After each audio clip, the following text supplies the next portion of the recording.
بڑوں کا ادب یہ اتنی بڑی خیرات ہے، ہمیں اپنی اولادوں کو یہ سکھانا ہوگا کہ بیٹا جب بڑے بات کر رہے ہوں تو چھوٹوں کو خاموشی اختیار کرنا ہو۔ لیکن ہماری حالت کیا ہے؟ ہمارے ڈرائنگ روم کی ٹیبل پر چند لوگ بیٹھے تھے اور ایک نوجوان جو ہے وہ ترکی بترکی جو ہے بڑوں کو جواب دے رہا تھا اور دلائل کے انبار لگا رہا تھا، اور سب خاموش تھے کہ سفید بالوں والے بھی چپ بیٹھے تھے کہ اب اس بچے کو کیا سمجھائیں۔ تو ہم نے مسکرا کے کہا کہ جناب اصل میں بات یہ ہے کہ ہمارا بیٹا نا وہ اسلام آباد کی یونیورسٹی میں پڑھتا ہے اور اس کا کانفیڈنس لیول بہت بڑا ہے، یہ نہیں کسی کی بات برداشت کرتا، یہ اگلے کے منہ پہ سچی بات سنا دیتا ہے۔ ہم اس کو کانفیڈنس کہہ رہے ہوتے ہیں اور ہم اس کو جو ہے جدید تعلیم کا رنگ کہہ رہے ہوتے ہیں، ہمارا بچہ بڑا پڑھا لکھا ہے۔ یہ کیا خاک پڑا ہے جناب جس کو بڑوں سے بات کرنے کا طریقہ بھی نہیں آتا؟ اللہ اکبر، ہمیں اس بات پر سوچنا ہوگا صحابہ کا انداز کیا تھا۔ اور میں تمہیں ایک ادب کی اور داستان سنا دیتا ہوں۔ صحابی کا نام ہے حضرت عبداللہ بن عمر رضی اللہ تعالیٰ عنہ۔ وہ فرماتے مجلس رسول لگی تھی اور اللہ کے رسول صلی اللہ علیہ وآلہ وسلم تشریف فرما تھے۔ صحابہ بیٹھے تھے کہ حضور نے ایک سوال صحابہ سے پوچھا اور حضور فرمایا کہ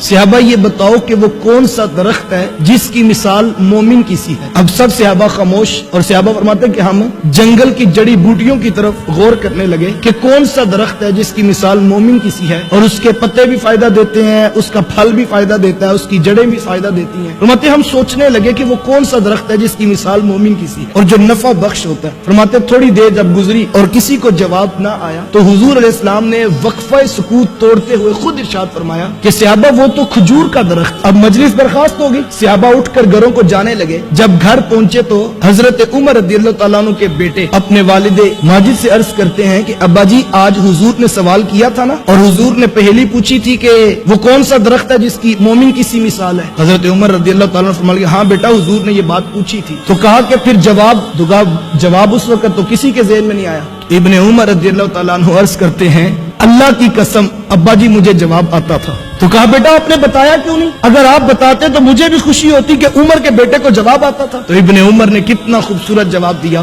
کہا ابا جی میں نے صرف اس لیے جواب نہیں دیا کہ جب ابو بکر و عمر جیسی شخصیات چپ بیٹھی ہیں تو پھر میں جواب کیوں دوں؟ یہ تھا وہ ادب جو صحابہ کے بچوں کو بھی آتا تھا۔ اللہ اکبر، کسی بات پر اگر بڑے خاموشی اختیار کر لیں تو چھوٹوں کو بھی پھر خاموشی اختیار کرنی ہوگی۔ یہ آداب تھے جو کل تک معاشرے میں موجود تھے، لیکن آج معاشرہ حیا باختہ ہو گیا، آنکھوں میں حیا نہ رہا، لباس میں حیا نہ رہا، اخلاق میں حیا نہ رہا، اور ہم جو ہے وہ تیزی کے ساتھ جو ہے وہ زوال پذیر ہو رہے ہیں۔ خدا را اپنی اولادوں کو آداب سکھائیے، یہ سب سے بڑی دولت ہے جو ہم بچوں کو سکھا سکتے ہیں، اور یہ ذمہ داری کوئی اسکول نہیں لے گا۔ اسکول آپ کے بچے کو رٹا طوطا بنائے گا، اسکول آپ کے بچے کو ایک کاغذ ڈگری کا دے گا، اسکول آپ کے بچے کو 30 سے 40 ہزار کی نوکری تو دلوا سکتا ہے جناب، لیکن اخلاق آپ نے خود اپنے بچوں کو اپنی اولادوں کو سکھانے ہیں۔ اور اس کا بہترین طریقہ کیا ہے؟ کس طرح اولادوں کو یہ اخلاق سکھائے جا سکتے ہیں؟ جب آپ اپنے گھروں میں وقت دیں گے، اپنی اولادوں کے ساتھ وقت گزاریں گے تو آپ کی اولادوں کو خود بخود اخلاق سیکھنے کا موقع نصیب ہوگا۔